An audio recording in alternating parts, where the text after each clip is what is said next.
중국 과학기술의 발전과 성장을 알아보자. 여러분 안녕, 중국어생입니다. 우리 이번 시간에는 중국 과학기술의 성장과 발전을 주제로 해서 수업을 진행해 볼 거예요. 우리가 모르는 사이에 중국은 굉장히 큰 성장과 발전을 했어요.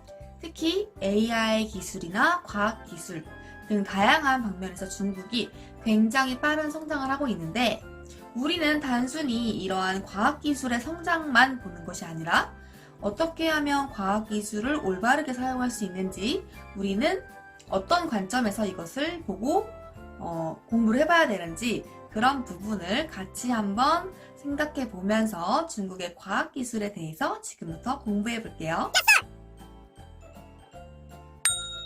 현재 중국의 과학기술은 AI 산업, 즉 인공지능 기술, IT 기술, 자율주행 자동차, 드론 등 다양한 방면에서 발달하고 있어요. 그런데 이렇게 중국의 과학기술이 성장할 수 있는 이유 중에 하나는 데이터입니다. 중국은 빅데이터를 소유하고 있기 때문에 이러한 미래 산업들이 발전할 수 있는 거예요. 여러분, 데이터가 뭐죠? 데이터는 바로 자료죠. 어떠한 정보의 값이에요. 이러한 데이터를 요즘에는 4차 산업혁명 시대의 핵심이라고 얘기를 해요. 어느 나라든 하드웨어는 이제는 다 비슷해졌어요. 비슷한 기술력인데 그 안에서 기술력의 완성도라든지 그러한 세밀한 그런 것들이 데이터로 인해서 좌지우지 된다고 해요. 그런데 그 데이터가 어디에서 올까요? 사람에게서부터 오겠죠? 그렇기 때문에 중국은 인구가 14억이라는 아주 어마어마한 인구수를 가지고 있고, 14억의 인구에서부터 오는 데이터의 양을 무시할 수 없기 때문에 중국은 빅데이터를 소유할 수도 있고, 그러한 데이터로 인해서 중국의 과학기술이 더 발전할 수 있다고 얘기도 합니다. 지금 이 그림에서도 볼 수 있듯이 중국에서는 인공지능, 즉 AI 기술을 다양한 산업에 활용하고 있어요. 농업용 로봇, 의료용 로봇, 다양한 분야에서 사용을 하고 있죠. 그리고 여러분들도 저번 시간에 중국의 과학기술에 대한 기사들을 직접 찾아보면서 다양한 분야에서 중국의 과학기술이 성장하고 있구나라는 거를 조금은 느꼈을 거예요.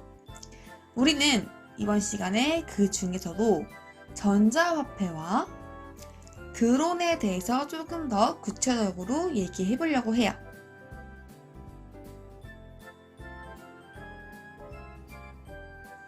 우선 중국의 전자화폐에 대해서 한번 이야기해 볼게요. 요즘 우리나라 사람들도 카카오페이, 삼성페이 같은 전자화폐를 많이 사용하죠. 선생님도 주로 그런 것들을 활용해서 결제를 하는데 굉장히 편해요. 지갑을 안 갖고 다녀도 되니까. 그리고 코로나로 인해서 이제 어딜 가다 보면 QR코드로 항상 인증을 하잖아요. 근데 이런 전자화폐나 QR코드 사용이 중국에서는 이미 너무나도 흔하게 사용 중이에요. 중국은 요즘 현금을 받는 상점이 거의 없고요. 대부분이 모바일 페이로 결제를 합니다. 오죽하면 그 거리에서 구걸을 하는 거지들도 이렇게 QR코드를 메고 있어서 QR코드를 통해서 구걸을 한다고 하네요. 중국에서는 대표적으로 위챗페이나 알리페이 같은 모바일 페이로 결제를 많이 하는데요. 음식점이나 옷가게뿐만 아니라 교통수단을 이용할 때도 지하철을 타거나 버스를 탈 때에도 QR코드를 활용해서 결제를 많이 하는 그런 비율이 많이 늘어났어요. 그렇다면 이렇게 중국에서 많이 활용하고 있는 디지털 화폐 무엇인지 먼저 알아봐야겠죠? 컴퓨터나 네트워크 상에서 통용되는 모든 화폐를 디지털 화폐라고 할 수 있어요.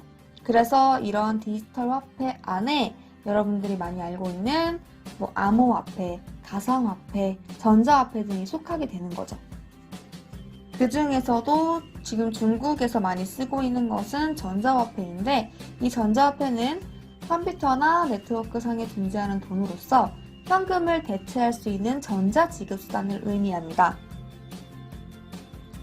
결국 현금과 동일하게 사용이 되는 것이라고 명시되어 있고요. 우리가 많이 사용하는 네이버페이나 카카오페이도 모두 전자화폐라고 생각을 하면 돼요. 그래서 선생님이 아까 말했던 것처럼 중국에서는 위챗페이나 알리페이 등을 활용해서 지금 많은 결제를 하고 있어요.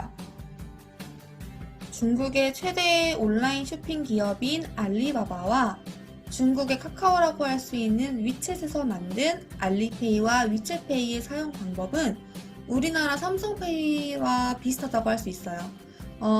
어플을 깔아서 알리페이, 위챗페이에 가입을 하고 돈을 미리 충전해 두는 거예요. 그러면 이제 결제를 할 때 열어서 비밀번호를 누르면 QR코드나 바코드가 나오고 직원이 그거를 QR코드를 스캔해서 결제를 하는 방식으로 이루어져 있습니다. 우리나라에도 있는 이러한 전자화폐. 그런데 왜 유독 중국의 전자화폐가 지금 주목을 받고 있는 걸까요? 중국은 다른 나라와 달리 세계에서 제일 먼저 국가 주도로 디지털 화폐, 전자화폐를 사용하겠다고 얘기를 했습니다. 그래서 중국의 중앙은행인 인민은행을 중심으로 해서 지금 전자적 형태로 새로운 전자화폐가 발행되고 있어요. 중국 정부는 중국 내에서의 전자화폐 정착을 밀어붙이기 위해서 특정 지역의 5만 명의 주민들에게 한 명당 200위안, 우리나라로 따지면 한 3만 4천 원 정도의 그 디지털 화폐를 배포하고 발행했어요. 그래서 그걸 한번 써볼 수 있도록 하면서 전자화폐를 정착시키려고 국가 주도로 노력을 하고 있는 거죠. 이렇게 중국에서 전자화폐가 잘 활용되고 있는 이유는 국가 주도로 열심히 디지털 화폐를 사용하게 하는 것도 있지만 다양한 이유들이 있습니다. 첫 번째로 중국에서는 우리나라에서 흔히 사용하는 이런 신용카드 체계가 완전히 좀 정립되지 못했어요. 그래서 신용카드 문화가 보편화되어 있지 않았기 때문에 현금보다 그리고 신용카드보다 사용하기 편리한 모바일 결제 시스템을 사람들이 쉽게 받아들일 수 있었던 거죠. 두 번째로는 해외여행을 가는 사람들이 전 세계적으로 많이 늘어났었잖아요. 이 시기에 중국인들도 해외여행을 하는 사람들, 그리고 중국으로 여행을 오는 사람들의 수가 급증했다고 합니다. 그래서 이럴 때 환전을 하지 않고 쉽게 결제를 할 수 있는 모바일 결제를 받아들이게 된 거죠. 그리고 지금 이 시기와 맞물려서 전자화폐를 결정적으로 지금 진전시키고 있는 것은 코로나 바이러스 감염증이에요.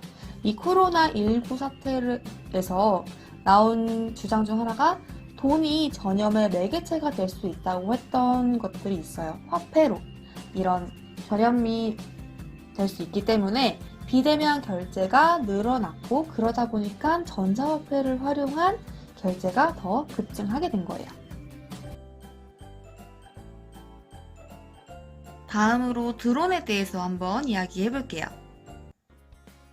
친구들, 드론은 뭔지 알죠? 드론이라고 하면 사람이 타지 않고 무선 전파 유도로 비행하는 비행기나 헬리콥터 모양의 비행체를 말해요.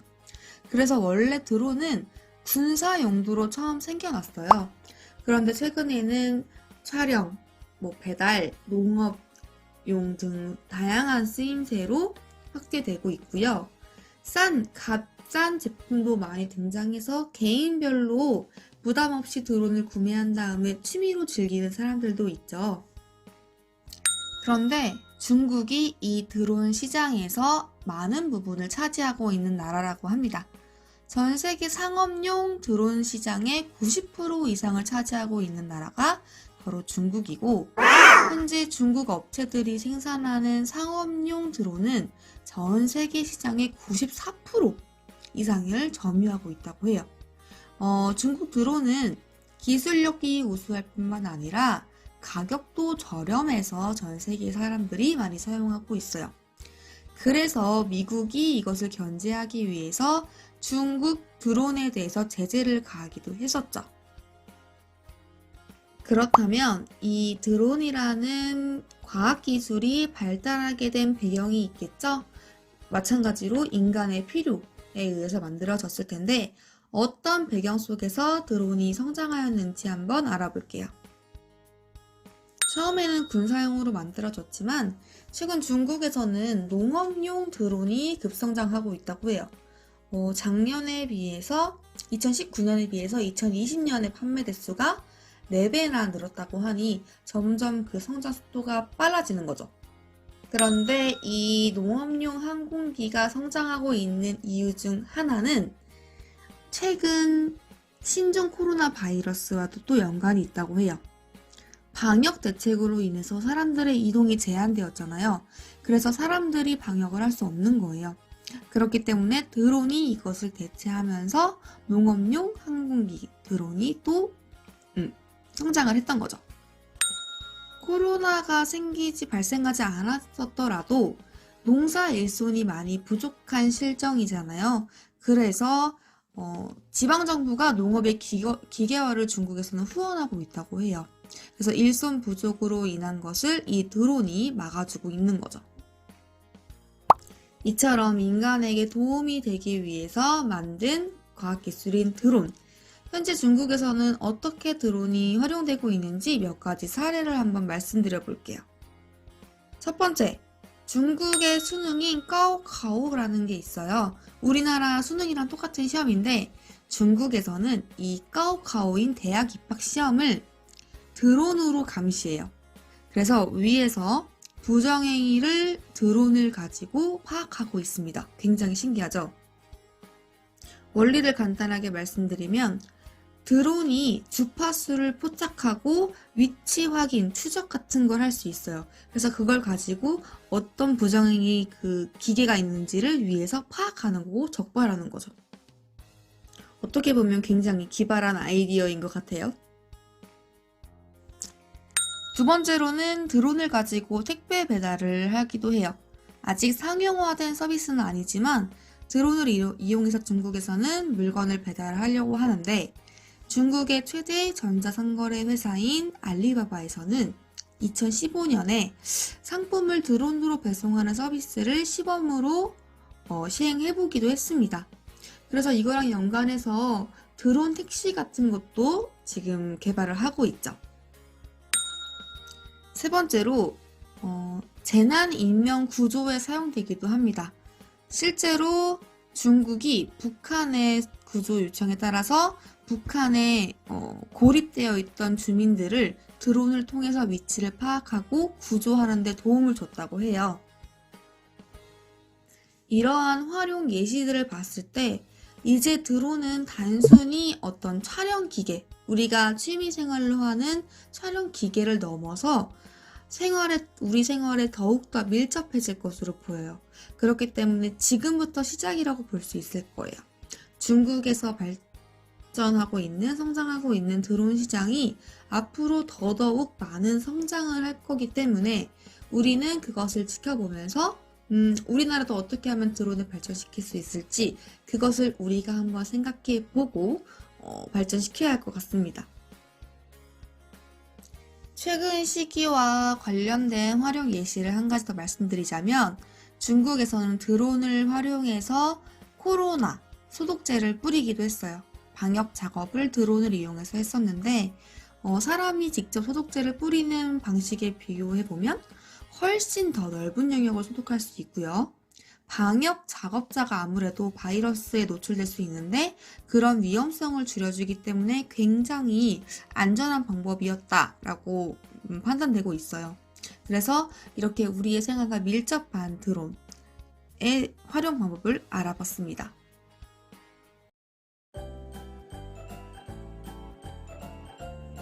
이 밖에도 AI 공원, 자율주행 자동차, 우주 개발 등 중국은 다양한 방면에서 과학기술의 성장을 위해 노력을 하고 있어요. 이와 관련된 다양한 영상 자료도 첨부할 테니 꼭 참고하시길 바랄게요.